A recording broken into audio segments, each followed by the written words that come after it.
Welcome back to the Enlightened Misfits podcast. I'm your host, Lauren, and in today's episode, I have Gabrielle. She is an energy coach. Now, Gabriella, transitioning from your corporate career to an energy coach and coaching is a profound change. Can you give me a specific moment or realization that kind of prompted the shift?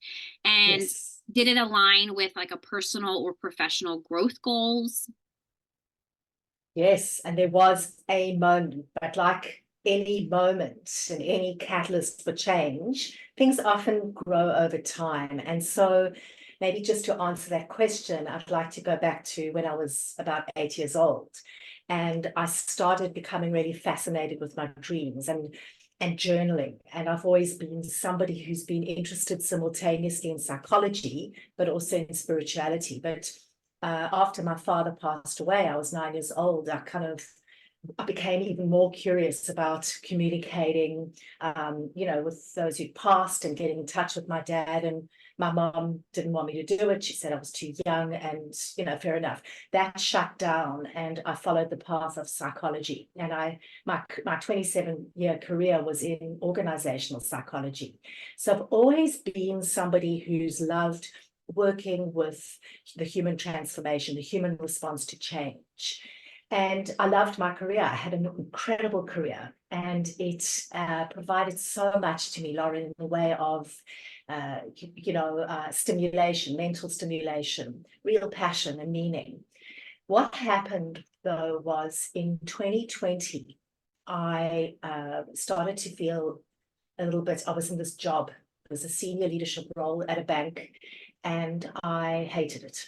And I started questioning everything. And I tried all the psychological tools that I had in my toolkit to get out of this funk. Nothing worked. And one morning I woke up. It was a Sunday morning. It was August 2020. It was the 9th of August. And I woke up with a rising sense of dread, that feeling in the pit of your stomach.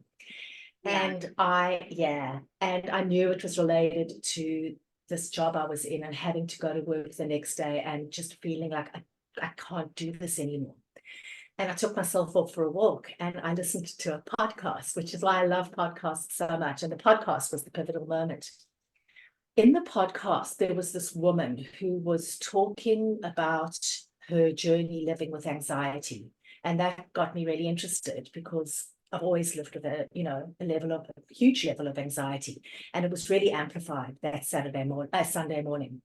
And she was talking about all the joy that was happening in her life. Her daughter had, survived a really bad car accident years before. She was now getting married. She had gotten married. She was expecting her first child. This woman was going to be a granny for the first time. And she couldn't shake her anxiety. She couldn't experience the joy of the moment. And she was talking about that syndrome of always waiting for the other shoe to fall.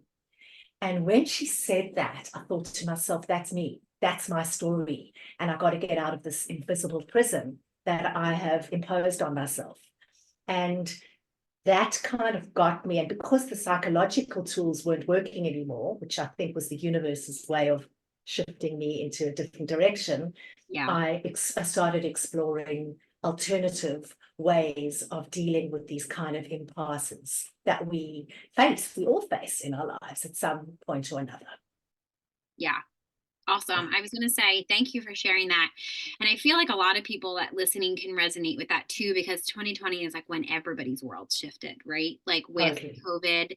And I feel totally. like, you know, my world kind of shifted probably not because I've worked, through the pandemic. I was a healthcare worker. So my world kind of shifted right after that. I worked through the pandemic, and then I just felt like after, like, I was a high risk OB ultrasound tech. So like I loved my patients. I loved just that connection. They loved me. It was like I was kind of already doing some type of, like I thought I was a therapist too. Like they would come in and tell me all their problems. And like I was dealing with some postpartum too. So like I kind of could resonate with both sides, being the healthcare Yeah, worker, being the mom that just had a right. baby, or, I could understand all of that.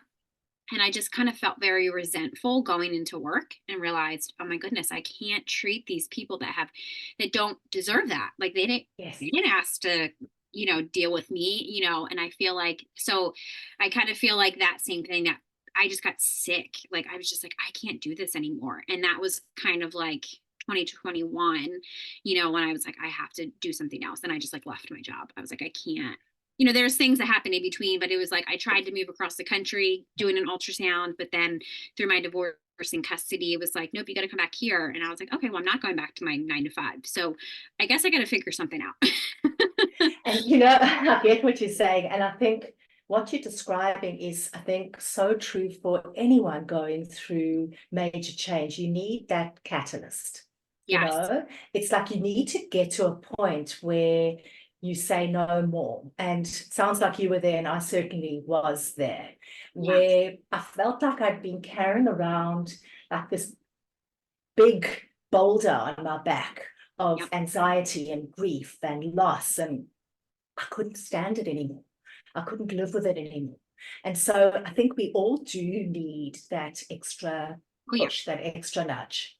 Yeah. Yeah. And I was going to say the universe definitely knows that, because that's those, I don't know if you are familiar with tarot cards, but that's those Yeah. tower moments that do not feel good. And you're literally, your life is on fire. Like it's Yes. completely shaken upside down, and you feel like, what's going on? Like, oh my goodness. And I feel like I give myself a lot of tower moments, because I feel like it happens very quickly. Like things just happen, it happens, I feel it, and I'm like, okay, here we go, we're going this way, and it's like, it's just so much easier to kind of be like, okay, I'm going to trust to go this way, and we're gonna, I'm just gonna trust. And it's just like, well, here, you have me here, so you're gonna show me what to do, that kind of thing. So yeah, Yes. Yes. I And definitely. it's oh, go ahead. Sorry about that. No, no, you go ahead. No, I was just going to say the universe is always giving us Yeah. those signals. And most people, you had the, foresight to tune in and to slow down and to listen. Me too. And so many of us ride over those moments. We don't notice them, or Yes. if we do notice them, we don't trust them. And so it's so really important, if you want to live your life in synchronicity and Yeah. really move into the best version of who you are, to actually be in a co-creation process with the universe, because the signs are always coming at us. We just need to choose to tune in, and we need to choose to do something with the Yes. signals. Yes, definitely. So leaving your senior leadership position, like after did you say 27 years? 27 years. Okay, yes, Yeah. that's a long time, Yeah. which is a very significant decision, right? So, did Yes. your leadership skills and experience in the corporate world contribute to the approach that you now have with your energy mastery and coaching? Well, yes and no. I tell you what I've drawn on most is my personal experience, in my life. Hmm. And I like to teach people tried and tested experiences and processes that I have been through, because I trust them and that's authentic for me to teach them. But I was a senior leader, but I was also working in the field of psychology in corporates. Now that stuff I've most certainly brought forward, because I've got to be in a conversation with clients that they can understand. I've got to be able to translate what I'm Right. working with. And so, I might be working, drawing information from high spiritual sources, but my clients aren't interested in that. They're interested in how their lives change. So I bring in the language of identity, of thoughts, of mindsets, of stories, all of that stuff that I've been working with for 27 years. But what I do now is I overlay energy mastery, because what I've realized in studying energy, and that was always the missing piece, is that if you you can't change your life from the wrong energetic state. If you're in a resistant energetic state, which most of us are a lot of the time, you can't actually really make the right decisions, solve problems in the right way. So it's really important from a change perspective, and that you get into this non-resistant energetic state. And so when I work on that, I do energy techniques, but I also am working in a psychological mode so that people can understand what they need to do to keep things up after the sessions are over. Awesome. Now, when you say resistance, is that kind of still the same as like negative energy? Like, so do you have any tangible like tips or techniques that you use that some of our listeners could potentially protect their energy? And I ask this Yeah, because I've noticed with myself that there's so much negative energy right now, and I think it's just what's going on in the world it's with intense. and Pluto. I literally just made a Facebook post about this today about Pluto going in Aquarius. Now I'm in Aquarius and it's Aquarius season. My birthday's next week. So like I understand Aquarius energy. It's not for everybody and it's very transformational and it's very uncomfortable. So I'm curious. I'm like, you're the best person to ask this. What would be like a tangible tip or technique that somebody could protect their like negative energy from somebody else? Yes, okay. I love talking about this. Thanks for asking Oh, that yay. because protecting your energy is like energy hygiene. So we've got physical body, we can all see, and then we've got an energetic body. So most people know what the chakras are and so forth. So Right. what we have is we are connected energetically to people, not just people who we have a relationship with, although those are stronger energetic ties, but if we go to the shops or the store, or if we sit on an airplane or on a bus, our energy cords act as a conduit for energy. So they're sending out energy from us, but they're also drawing in energy from others. And it's not just from people. You can pick up low vibrational energy from an environment, from a house, from a place that you visit. And you're absolutely right. There's a lot of negative stimulus, and overlaying that, there are a lot of people who are ultra sensitive to other people's energy. So, but whether or not you're ultra sensitive or not doesn't matter. We're constantly absorbing other people's stuff. Yeah. And so the idea is that we need techniques that protect us, our energy, our energetic field from negative influences. Now, I could answer that question from both a psychological tip as well as a spiritual tip, because that's typically how I would have the conversation with a client. So maybe just starting with a psychological tip. The most important thing that you can do to protect your energy is to manage your boundaries. And that can come in a number of guises. You can either create time for solitude, it's time on your own, which I Yeah. think is hugely, hugely underrated, right? Yes. Yeah. Yeah. Or you can choose your company wisely and you can minimize contact with people who drain your energy. I mean, I had a friend who is a very, gossips. Every conversation went into a Yeah. downward spiral. That kind of person, you want to minimize contact with. The other thing you can do to manage and set boundaries is to learn to say no, without feeling guilty. So there are psychological ways of doing that. Spiritually is the most important thing because your vibration is your protection. If you're Right. vibing at a high resonance, a high vibration, you are not as affected. That low vibrational energy either doesn't find its way to you, or if it's in your field, it doesn't affect you so much. So the key here is to raise your vibration because it acts as your protection. Typically when we start out, we work with crystals, and specifically the darker crystals have got a quality that they absorb the low vibrational energy. And I always like to think of it as the first line of defense. And at the beginning of my journey, I still got them, but I used to sleep with dark crystals around me, particularly during sleep. But what happens is when you expand your energy over time, you don't need those props because your energy, your vibration is your protection. And there are very, very simple ways that you can do that. The simplest thing that I can think of is through nature. Sunlight for me does it. So if I'm Yeah. feeling, like I've had a toxic meeting, I'll step into my garden and I'll stand in the sun just for a couple of minutes, and it lifts me and it clears, cleanses. For other people, it's being in water. I live in Sydney, Yeah. Australia. There are lots of beaches, and I know a lot of people who love to, salt is very cleansing, having a swim in water, in seawater. For others, it's like being around animals, because animals transmute energy.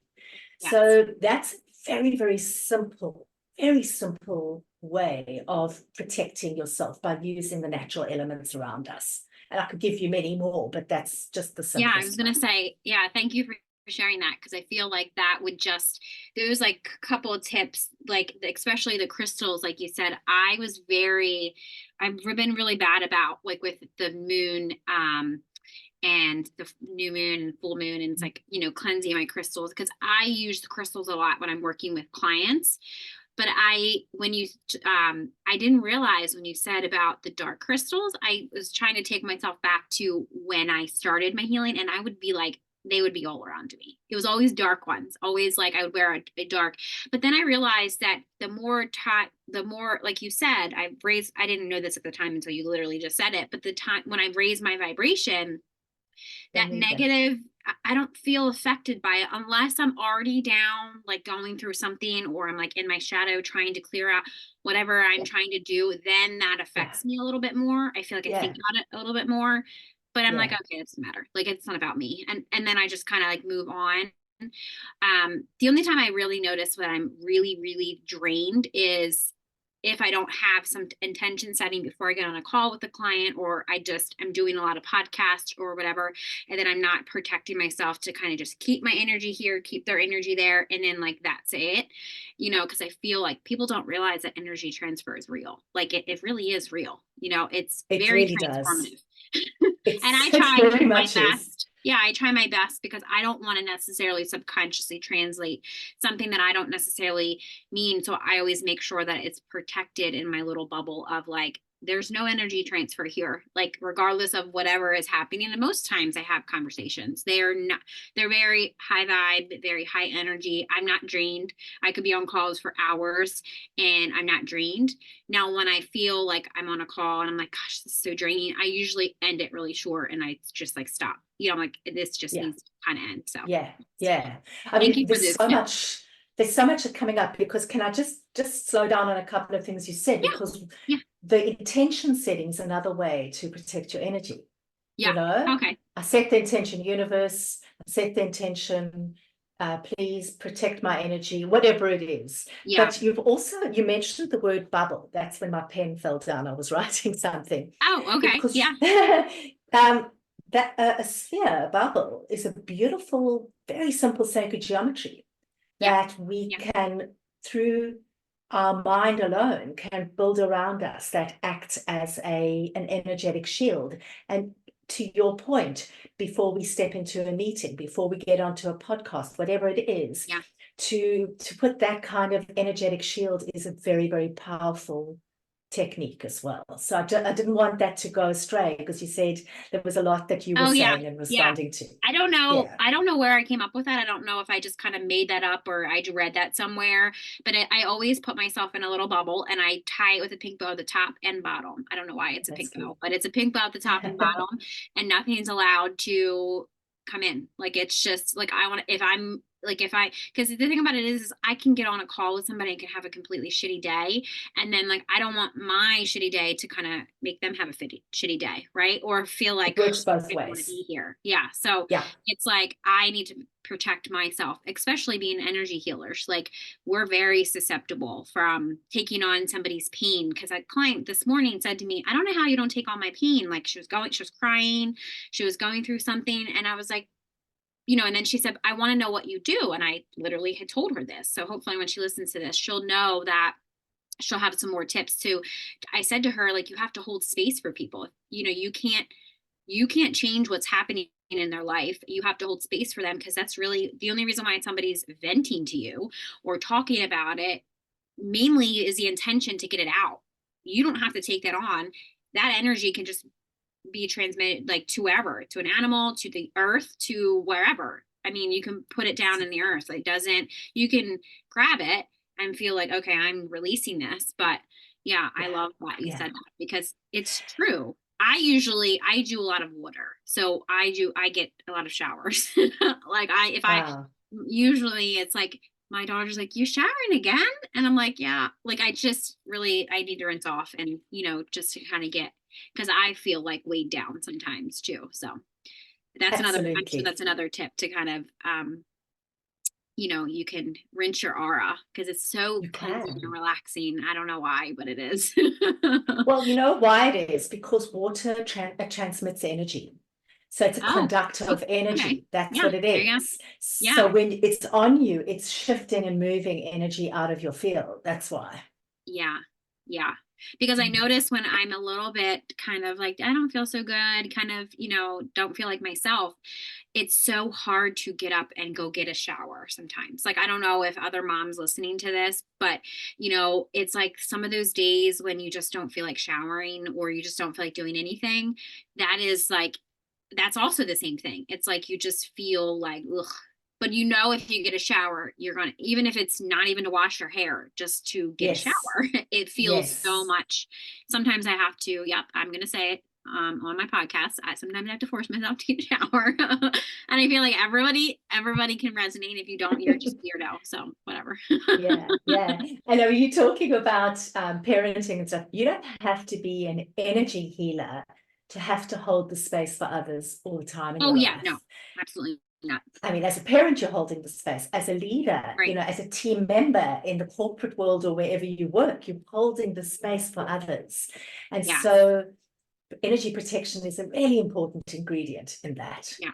And I don't think people, to kind of speak on that for a second, I don't think people in corporate actually even know that. I don't think that they, maybe, I feel like, maybe, I don't know, I've never worked in corporate America, but, I feel like I was part of it for a while. I feel like, the business of healthcare is like huge corporate America, like huge Yeah. business that just gone wrong. But, um, yeah, like I feel like, even with upper management and management, like they're just kind of like they just have a position. It's like they have a boss, they have people they have to manage, and they just can't change anything. And I feel like, especially for people like you said, for you being in corporate America, you know, you can America, I don't know why I'm saying that, corporate, just corporate in general.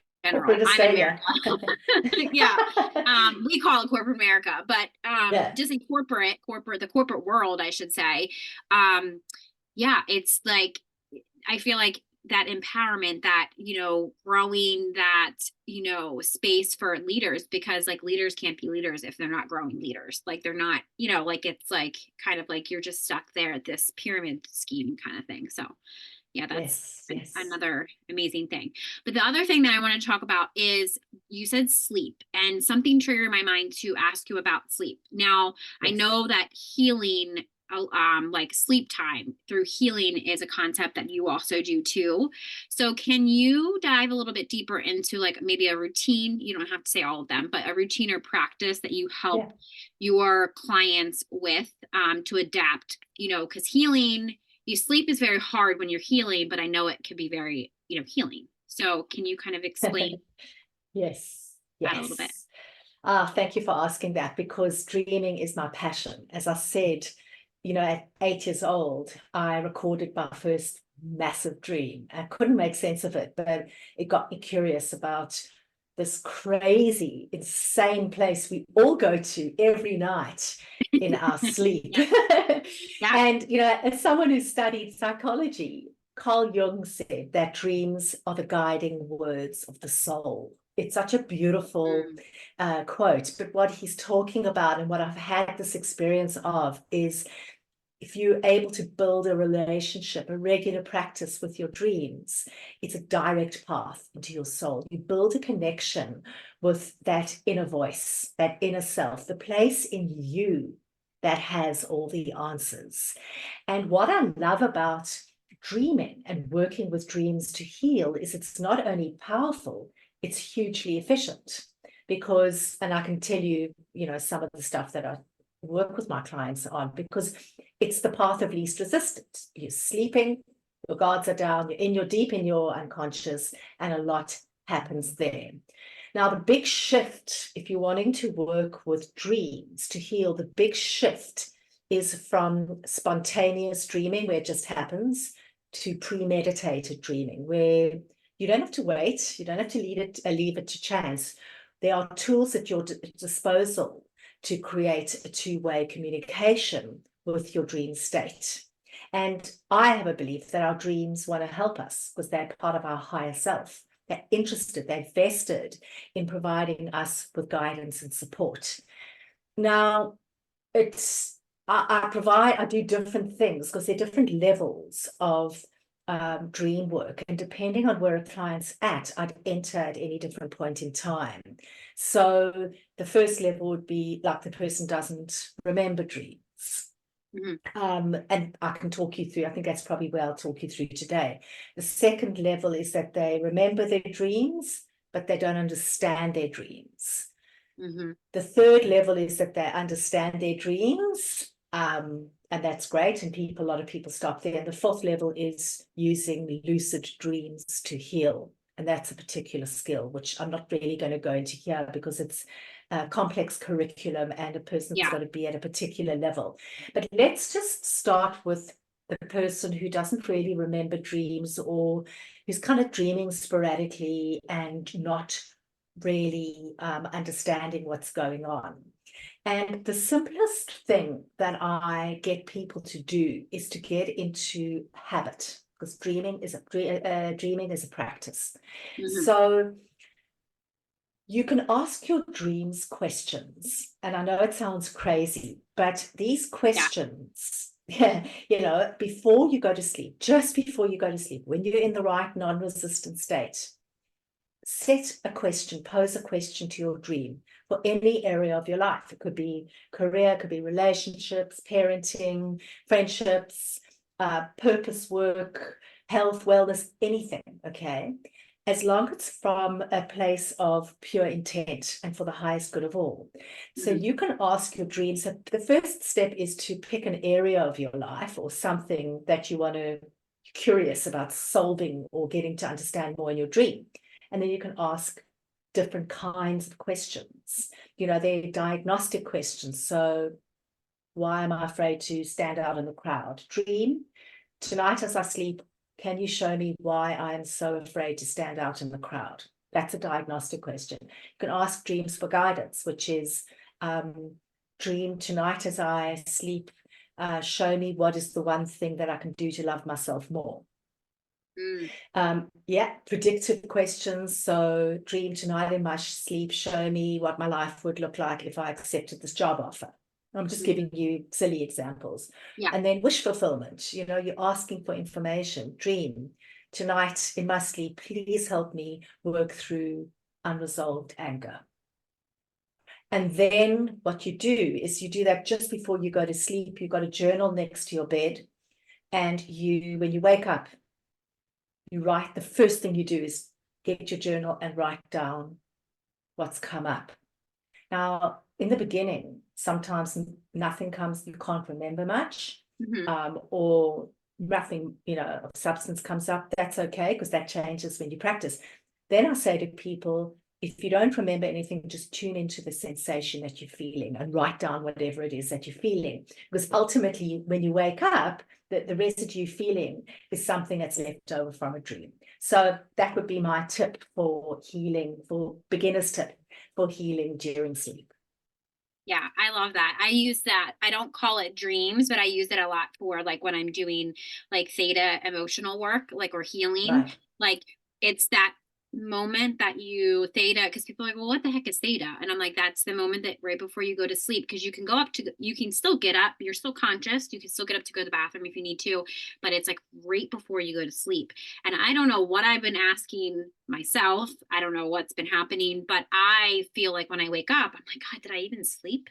Like normally I'm not a big, now I feel like I'm a big daydreamer. Like I am very imaginative, very airy, like my, Pisces moon, Pisces rising, air sign, I'm Aquarius, so it's like I have that big imagination, and dreams are something I always would sit in school and well, I wonder if I wish my life was like this. I wonder what I would feel like if I was this. I was always not present moment. I was always thinking of in the clouds kind of thing.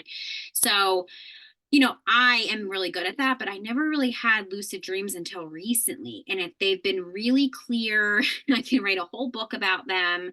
And I'm very good at when somebody tells me something, I'm good, like, oh, well, maybe it meant that. And I always tell people, they always go to Google. As soon as they have a dream that they are like, and I'm like, don't go to Google, because that isn't your experience. Like, that is just somebody that published something that they had a dream about. So I always tell them to say, like, how did you feel? Like, if it's anxiety, if you're being woken up 6 or 7 times, usually if it's angel numbers, like, or it's like universal numbers, it's usually if somebody said to me, a friend said, I keep waking up at 444. I'm like, well, usually that's something the universe is trying to get your attention about something, but like, what's going on in your like daily life that you need? Because usually it's not 444, and usually it's like the universe is trying to get a hold of you, like, and you need to Yeah. listen, kind of thing. Yeah.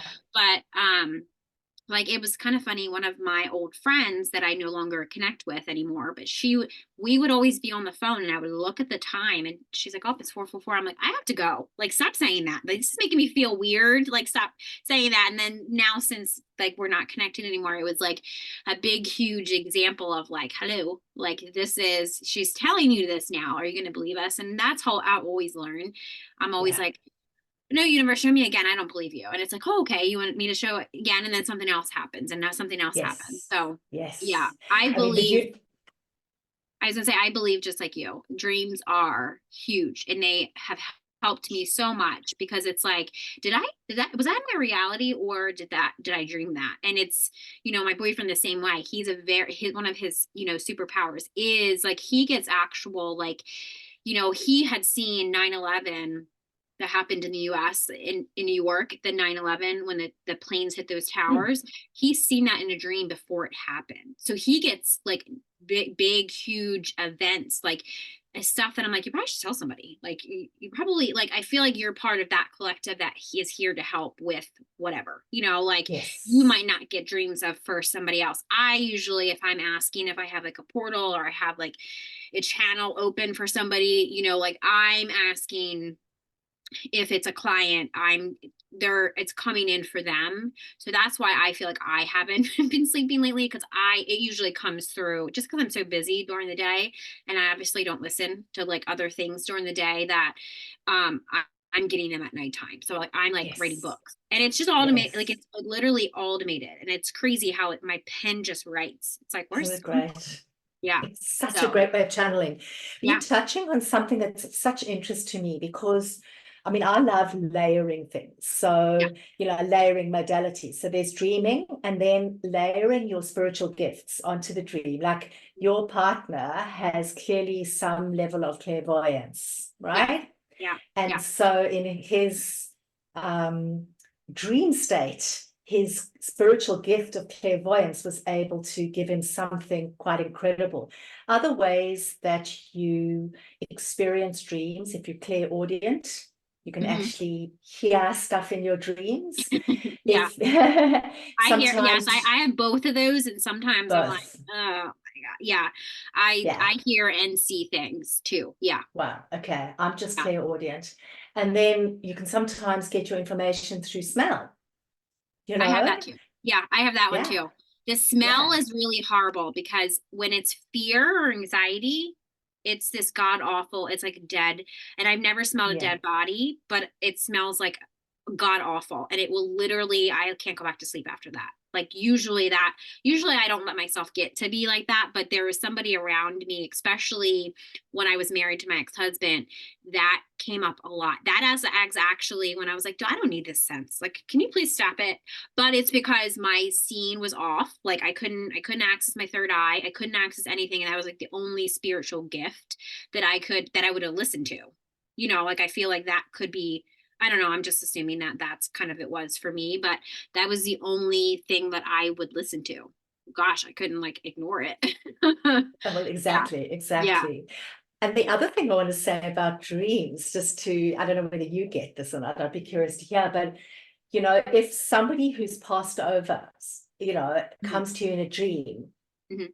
for me, that is a sign that they're actually in your dream and they're giving you a Yeah. message. You're not Yeah. actually dreaming about them. Their energies with you. Have you ever had that? Because that's an Yeah. interesting form of Yes. dream as well. Yeah.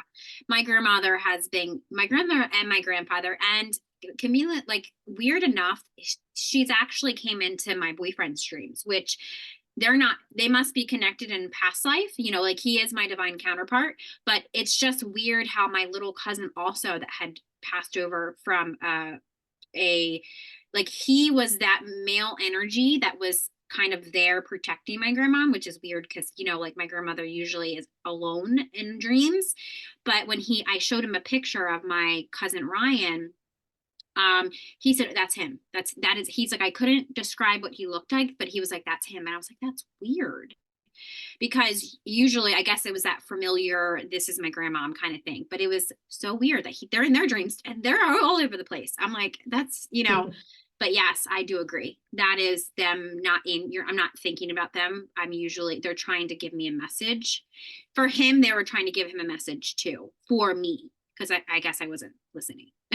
Wow. or welcoming. Yes. And, of course, my mom believes in some of that stuff, but like you said, um, they knew that I had special gifts, and they kind of wanted to like not make me seem like I was different than everybody else, kind of like to protect me, which I understand. But I tell my mom about that stuff, and she's like, she was kind of taken back when he had told her that, because I think she wants to not believe it, but it's kind of like, how can she not believe that, right? So it's like, And you don't believe it until you get an experience, yeah, and you've got to yeah, be open to get that experience. But, all of these spiritual gifts, our capacity to dream, to tune in deeply to our intuition, which is yeah, actually our clairsentience, we've all got them. yeah, And we've got this latent dormant potential. hmm, And one of the things I love doing with my clients is to activate the latent potential, the dormant potential, be that yeah, spiritual gifts, be that the capacity to dream, be that lucid dreaming, whatever it is, yeah, because we've all got that in us. And yep, sometimes it just takes a little bit of activation. yeah. I love that. Yeah, the lucid dreams are different for me. I only dreamed when I was like I remember a couple things um when I was a kid, like this story that plays in my mind. I don't know if it was like a scary movie that I watched. I don't like watching scary movies, but um it was something, and I still have that same, I don't know if it was like a past life fear, but it was like I was running to my front yard, and I still actually, it just came up the other week, that I was running to my front yard and I couldn't run into my house fast enough, and somebody like was driving back in a truck that would like get me. I don't know what happened to me, but like would get me. And I still have that feeling of like that rush of it. Like if you ever feel like somebody's behind you but nobody's behind you, you just feel like you're being rushed up the stairs. It's like, why? And I always said to myself, why do I still have this feeling? Or it's like it's a fear of something, like fear Yeah. of, I don't know what it is. I wrote it down in my journal a couple years ago, but it's funny how that still comes up for me. It's like I literally am in person, like in my physical body, like trying to get into my house. There's cars just gone by me, but I still feel like I got to get into this house and shut it really quickly. Like it's wild how things like that come up from like when I was a kid. Yes. And people Yes. are like, why does that happen? And usually it's a fear. I think mine was definitely a fear of something that I needed to get over from a past life. Not get over, but like Definitely. understand from the wisdom of that past life that I needed to, is probably a fear of like being seen or something. And Yeah. that's what I get into when we work with people to help them understand their dreams is Yes. pattern recognition. Actually, everything's pattern recognition, not even just Yeah. in the dream world, but in our own growth and awakening. What are the big things in your life that you've carried with you your whole life? Like for me, it was anxiety and Yeah. grief. Yeah. We've all got those things that follow us, and you need to be aware of what they are, but also what triggers them. And that's such an patterns really do Yeah. unlock huge amount of growth. Yeah, it was more of like I had a soul reading. Now that I'm thinking about it when it's coming up to me. So I had a soul reading, and it's literally my soul reading was that I always feel like there's a black shadow following me, and then when I hide behind a tree, apparently I look behind me, and it's nothing but my illusion that I'm putting myself into. And I think that that was kind of like, okay, so like fear is like my illusion, I guess, and I is just it's a black cloud of smoke. It's literally nothing. There's no substance to it. And I'm like, oh, that's my shadow. I always related that to my shadow part of myself that I was avoiding. So I think that that is Yes. literally every single time that I had asked the same question, it was that shadow part of myself that I'm avoiding. And it's funny how when you look at a Totally. shadow, it's always skinnier than you actually really are. It's like, well, why can't That's I have wish you? fulfillment. Yeah, that, But you yeah, know what? yeah. I Lauren, always said that. you're reminding me of the power of lucid dreams. So like if you were in a lucid dream, if someone was in a lucid dream and that recurring shadow came up, Yeah, what you could do is through conscious awareness, you could actually get yourself to face the shadow and yeah, say something like, who are you? Or what do you represent? Or just to look at it. And what you find in lucid dreams is when you do that, the object actually evaporates, or it's much smaller, or it just kind of loses its potency. That's the yeah, power of lucid dreaming. That's the power of healing yeah, during sleep, yeah. using our dreams to heal. Yeah, I haven't had those dreams, but when I was going through a really dark part of my life, like after I had a near death experience, that shadow was very big. Obviously, it was nothing, but it haunted me, I feel like, for a very long time. And I always thought that, maybe I had a demon attached to me or something like that, but it wasn't, because when I talked to other people or clients or even my boyfriend he actually had a demon attached to him. Like he remembers it leaving.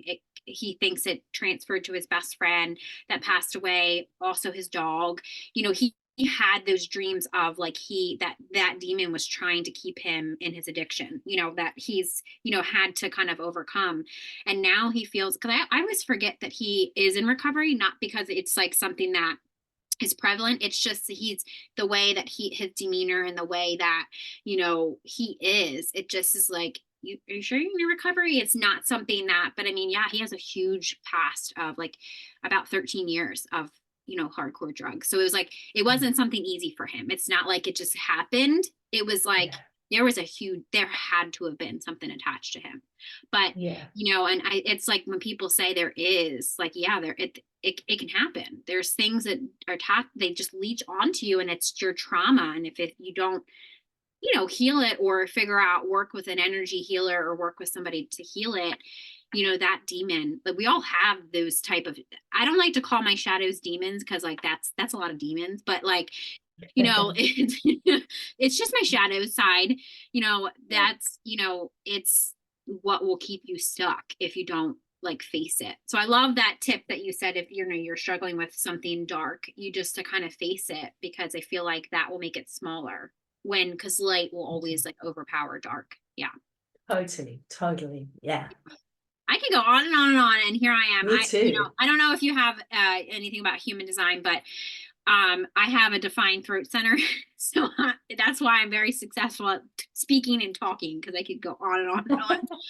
Well, I could keep talking on and on to you specifically, because it's really lovely to meet a Yeah, podcast host who knows the yeah, topic. Yeah, yes. knows the subject matter. It's great. Um, but I'm sure the listeners are probably like, okay, they're just going on and on and on. I think I'm rambling at this point. So, wrapping up here, is there any last words that you want to say, or any offers that you are doing right now? So I can, the listeners that would love to work with you with their dreams, or even, connect with you. First, I'll make sure that your links are all in the description box, but, or the show notes, but is there any type of, offerings that you have, or anything that you're running right now? Yeah. Well, I'll talk about that, but I just want to leave. There is a parting word, which for me, I always say every time a podcast host asks me, it's Yeah. like energy is where it's at. If you want epic transformation in your life, you've got to take your energy seriously, and you've got to take your energetic state seriously. So energy runs the show. That's my parting word. In terms of offers, yes, I've actually got so what I've learned in my life is that I love grappling with my inner demons. I love grappling with my shadow side. I'm like a self-help junkie, but not everybody is wired that way. Most people have a problem, they want to move through it as quickly as possible. And I've thought about what are the times where I've really had the biggest breakthroughs in my life? And it's where I've taken 3 to 4 weeks, 28 days, and I've truly immersed myself in an issue. And I've used the skills that I've got. I've poured loving attention onto it. I get into an immersive state. And an immersion relating to release, but also an immersive state when calling in the replacement energy that you want to live your life with. So I've got this incredible 28-day healing program. It's done in small groups. It's virtual, and it's a very, very reasonable price. So what I'll do is I'll get you the link, and Okay. it's just, yeah, people can go there and play around and see. Really, it's a no obligation thing. You can set up a half an hour, exploratory call with me. If it goes nowhere, that's fine. But it's a really powerful and potent process. Like I was saying earlier, I've tried all the stuff that I do, and I've found Right. what works best. And I've worked with human transformation for 27 years professionally. When you in an immersive state, you embody. It's energetic embodiment. That's the goal here. So yeah, so I would recommend that, and I'd like to offer that to your listeners. Oh, awesome. Thank you so much. I was like, and it's only 28 days. Like that's, 28 days. it's not 3 months. It's not, oh God, No, here he goes 90 days, whatever. But yeah, that's awesome. short chop, Yeah, bite-sized that is transformation, I that call it. that Yeah. definitely I mean, I don't even know anything about it, but I'm like, okay, sign me right up. You'd be welcome. Well, thanks Yeah. for joining us on today's episode on the Enlightened Misfits podcast. If you enjoyed today's episode, don't forget to subscribe. You can leave a review and then share with somebody that you feel that will gain knowledge from listening.